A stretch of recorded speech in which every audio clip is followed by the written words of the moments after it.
The first lesson is from the book of Genesis, chapter 1, verses 1 through 5.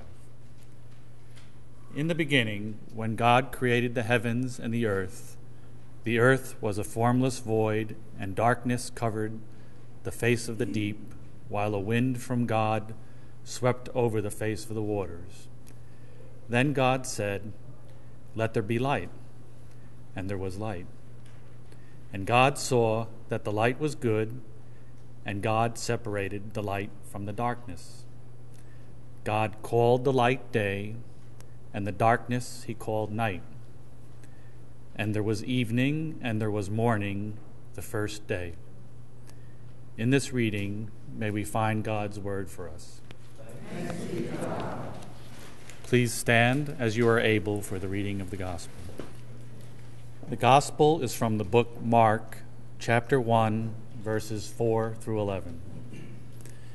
John the Baptizer appeared in the wilderness, proclaiming a baptism of repentance for the forgiveness of sins. And people from the whole Judean countryside and all the people of Jerusalem were going out to him and were baptized by him in the river Jordan, confessing their sins. Now John was clothed with camel's hair, with a leather belt around his waist, and he ate locusts and wild honey. He proclaimed, "The one who is more powerful than I is coming after me. I am not worthy to stoop down and untie the thong of his sandals. I have baptized you with water, but he will baptize you with the Holy Spirit." In those days, Jesus came from Nazareth of Galilee and was baptized by John in the Jordan. And just as he was coming up out of the water, he saw the heavens torn apart and the Spirit descending like a dove on him. And a voice came from heaven, "You are my Son, the Beloved. With you I am well pleased." In this reading, may we find the gospel of Christ. Praise be to you, O Christ. Dear God, may the words of my mouth, the meditations of our hearts be acceptable in your sight, O God, our strength and our Redeemer. And all of God's people said, Amen. I'm so grateful to Reverend Glover and Reverend Lopez and Reverend Martinez for time of prayer and anointing early this morning. And Dr. Sturm, who is ready to join us as well. So grateful. And not to embarrass him, but just want to acknowledge a friend of the park and a neighbor just across the avenue, Gary Parr. It's so good to see you here this morning. We welcome you this morning. This Sunday, according to the church's liturgical calendar, is the first Sunday after the Epiphany. And it is on this day that we remember the baptism of Christ. And so this is an opportunity to reflect on our baptism, to think more deeply and to claim more fully the promise God made to us in our baptism. Maybe we don't think about our baptism much, but maybe that's why we need a Sunday like this to be reminded and to think more deeply and to claim more fully the promise made to us in our baptism. Some of you were baptized because you turned 7 years old and decided you were sick and tired of not getting to drink the grape juice. A few were baptized because your little sister got baptized and your mother kept pointing out that she was your little sister. Some went to a worship service when the minister made you cry, and you were moved and felt God calling you to walk down the aisle, to give your hand to the minister and your heart to God, and you were baptized. Some of you are grateful that you were baptized as an infant, Some of you were baptized as an infant and don't think about it much. Some of you have never been baptized because you've never seen any reason why you should be baptized. I want you to know, though, that we stand ready here to celebrate a baptism. The water is always ready, and we are always ready to receive you in the baptismal waters. I was baptized when I was 9 years old, in part because I was one of those sick and tired of not getting to drink the grape juice. My parents had made it clear that I couldn't take communion until after I'd been baptized. Every time that tray was passed, I wanted to take the bread and drink the cup like all of the others. But even as a child, there was something stirring within. And I wanted to be a part of the church. And maybe there was even some beginning of a call to ministry as a child. For I was always the one in the neighborhood with the others who would gather, and we would play church mimicking what we'd seen the adults do. And I was always the one to play the preacher. And I remember one particular occasion we decided to have a baptismal service. We got a huge tin tub, filled it with water, and after we'd baptized each other, we started gathering up all of the animals in the neighborhood, all of the dogs and the cats and the chickens and a duck, a few frogs, a bird, a hamster, a pet snake or two. And I remember I was having some difficulty with a cat. Every time I was trying to take that cat down and dunk him, he would claw and scratch, and I never could dunk that cat. And finally, one of my buddies, Howard Stovall, who was playing the role of the deacon, said to me, "Alvin, why don't you, like the Methodists, just go ahead and sprinkle that cat, let him go to hell?" Well, we really know that it really makes no difference about the mode of baptism. So whatever the mode of baptism, it is important to us, and it is what most of us have in common with each other. It is what brings us together in this place. It is one of the great sacraments of the church. It's a means of grace. It's one of God's great gifts to us. Through the water and the word, we encounter God, and God's grace enters our lives. In baptism, God recreates and makes us a new people, fills our hearts with God's Spirit, and sends us forth as children of God. Baptism is a sign and symbol of our new life in Christ Jesus. In baptism, God claims us as members of God's family, children, offspring, speaks a word of grace to us. You are my daughter. You are my son, whom I love and whom I'm well pleased. It is God's good word of love spoken to each of us for life. Baptism is a public naming. It's a reminder of who we are and to whom we belong. I baptize you, the minister says, in the name of the Creator and of the Christ and of the Holy Spirit. Deanna, Bruce, Stella, Melissa, David, that's who you are. You are a child of God. You belong to Jesus Christ forever. Baptism is more than a ritual. It's a sign of a new relationship that we begin, and then it is cultivated. It is more than a one-time event. It's an ongoing journey. Maya Angelou said, "There is no greater agony than bearing an untold story inside of you."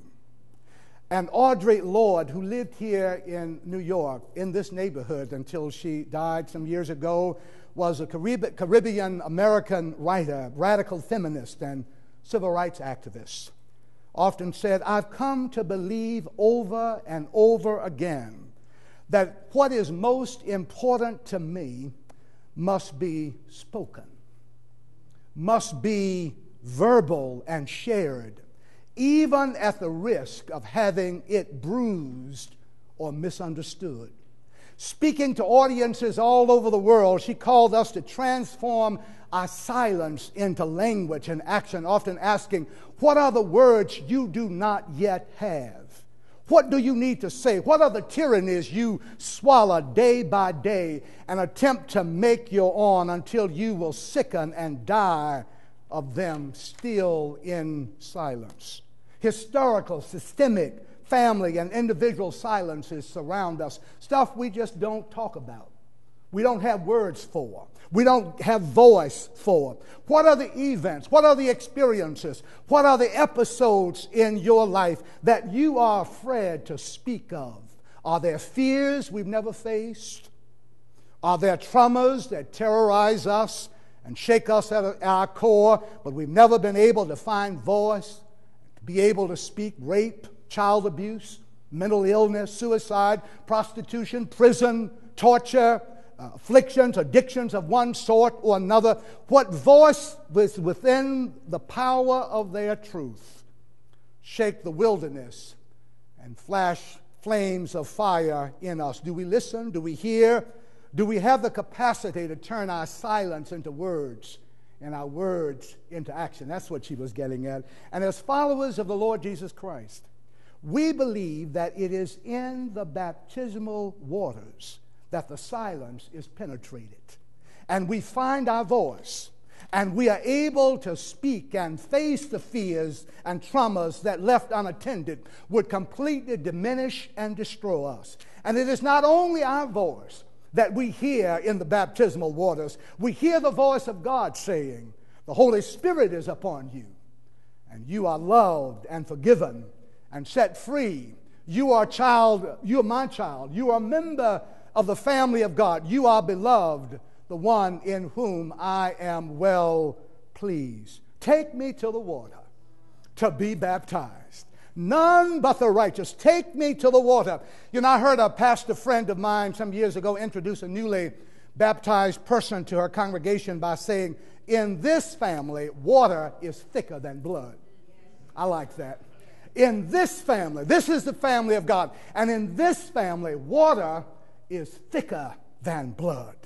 And so it is in the Gospel of Mark that the writer starts telling the story of Jesus with a baptism. No story of an infant baby and singing angels in Mark's Gospel. Jesus is fully grown here.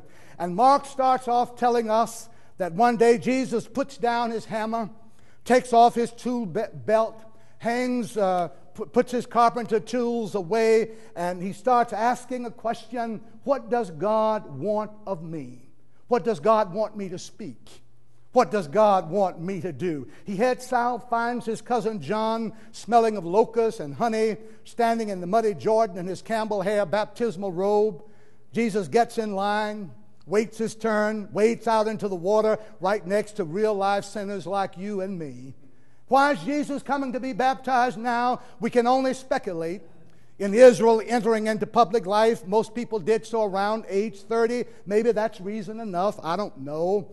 Maybe in a synagogue, listening to the rabbis read the scriptures, something speaks to him and he says, "That's it. Now is the time." Maybe in the afternoon, after work in the carpenter's shop, Jesus goes for a long walk, communes with God, and there's something stirring within him.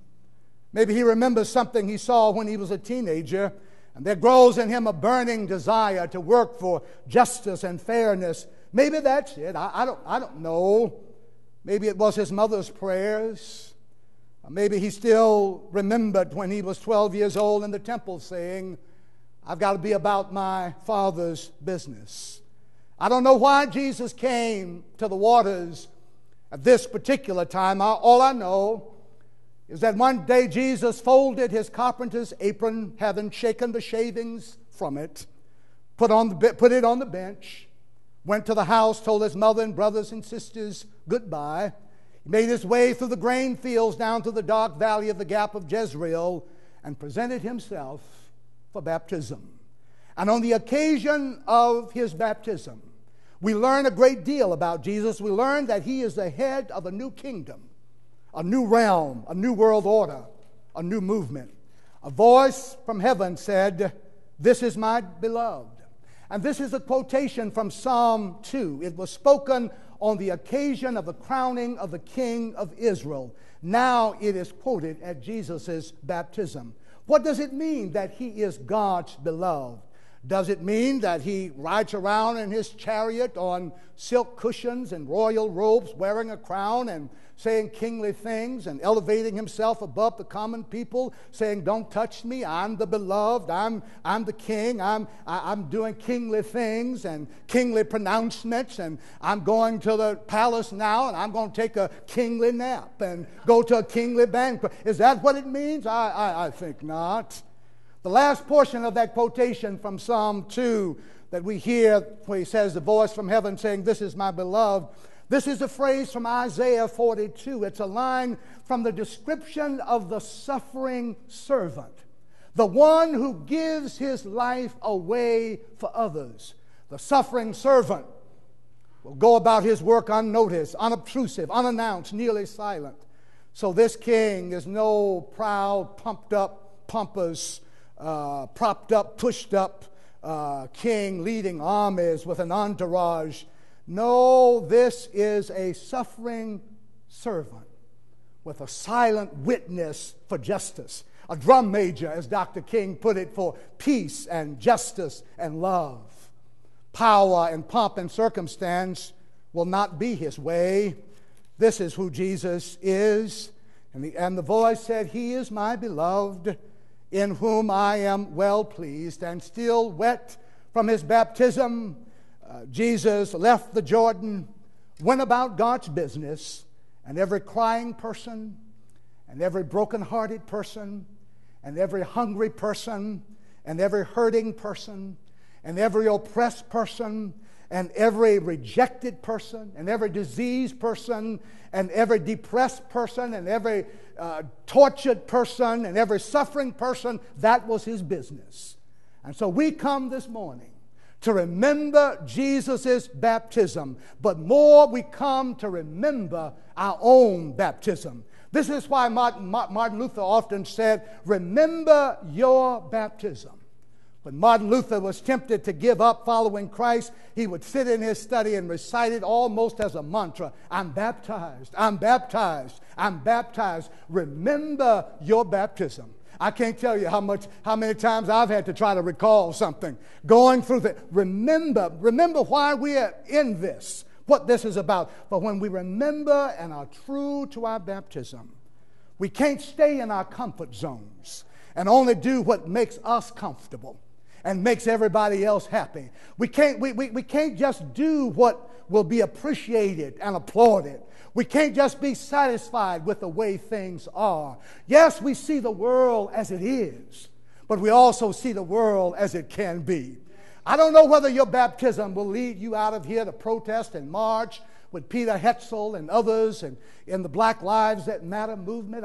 I don't know. I don't know where your baptism will lead you, whether maybe to just work in the Saturday community lunch program, or to work with missions, or an after-school program, or to be kind to a stranger, or to lift up a homeless person. But I want you to know that our baptism is a radical, revolutionary act. And it demands that we get ready for the revolution and struggle with what's right and what's wrong and what's important and what's not important. As the beloved of God, children of God, we try to tell the truth in a world that lies. We give in a world that takes, love in a world that lusts, make peace in a world that fights, serve in a world that wants to be served, pray in a world that wants to be entertained, take chances in a world that worships safety and the easy way. The baptized are citizens of a radical, revolutionary, eccentric, I like that word, eccentric community even, where financial success is not the goal, security is not the highest good, and sacrifice is a daily event. We involved in a movement toward wholeness in a broken world. Remember your baptism. For when you remember, you're reminded that you ought to be what you ought to be doing as a child of God, going about God's business, serving others. I close with this. Fred Craddock tells a beautiful story serving as a minister. a church in southwest Oklahoma, a little community named Custard City. Maybe somebody here, I don't know where Custard City is, but maybe somebody here knows in Oklahoma. The population, he said, was about 450 on a good day. There were 4 churches in this little town, a Methodist church, a Baptist church, a Nazarene church, and a Christian church. Each had its share of the population. The attendance rose and fell according to the weather and whether it was time to harvest the wheat. The best and most consistent attendance in town, however, was at a little cafe where all of the pickup trucks were parked and all of the men were inside discussing the wet weather and the cattle and the wheat bugs and the hail and the wind and whether they were going to have a good crop or not, while their wives and children were in one of the 4 churches. The churches had good and poor attendance, but the little cafe consistently always had good attendance.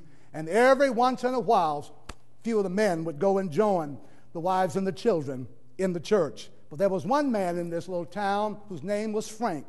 Frank never went to church. He was a patron saint of the little cafe. And everybody said, "Oh, Frank will never go to church." Fred Craddock said he went to the cafe one day and met old Frank, and before he could open his mouth, Frank said to him, "Listen, preacher, I work hard, take care of my family, mind my own business." He said, "As far as I'm concerned, everything else is fluff. So leave me alone. I'm not a prospect for your church." So Craddock didn't bother old Frank, but that is why he was surprised, and indeed the whole church was surprised, and the whole town was surprised, and the men were all shocked when old Frank, 77 years old, presented himself before the congregation one day for baptism, and Craddock baptized old Frank. Some in the community said old Frank must be sick, must be scared to meet his maker. Some said he had heart trouble going up there to be baptized in the church. There were all kinds of stories about old Frank, but Craddock said, this is the way old Frank told it to me. They were talking that day about after the baptism, and Craddock said, "Frank, do you remember saying what you always said? I work hard, I take care of my family, I mind my own business." He said, "Yeah, I remember that." Well, he said, "Do you still believe that, old Frank?" He said, "Yes." "Then what's the difference?" He said, "I didn't know then what my business was." Old Frank, 77 years old, discovered what his business was. It was to serve human need wherever it is found. And whether you know it or not, my sister, my brother, that's your business too. That's my business, to serve human need wherever it is found. And so Craddock raised his hand and said in the presence of all who had gathered that day, upon your confession of faith in Jesus the Christ and obedience to his command, I baptize you in the name of the Creator God, in the name of the Christ, and in the name of the Holy Spirit. Do you remember? Do you remember? Do you remember your baptism? For it is in that remembrance that you discover your business. And what's my business? My business is to serve human need wherever it is found, to be in solidarity with the human family. Everybody, we all in the family, and to be in solidarity with God and God with me. For in this family, water is thicker than blood. Amen. Praise the name of our God.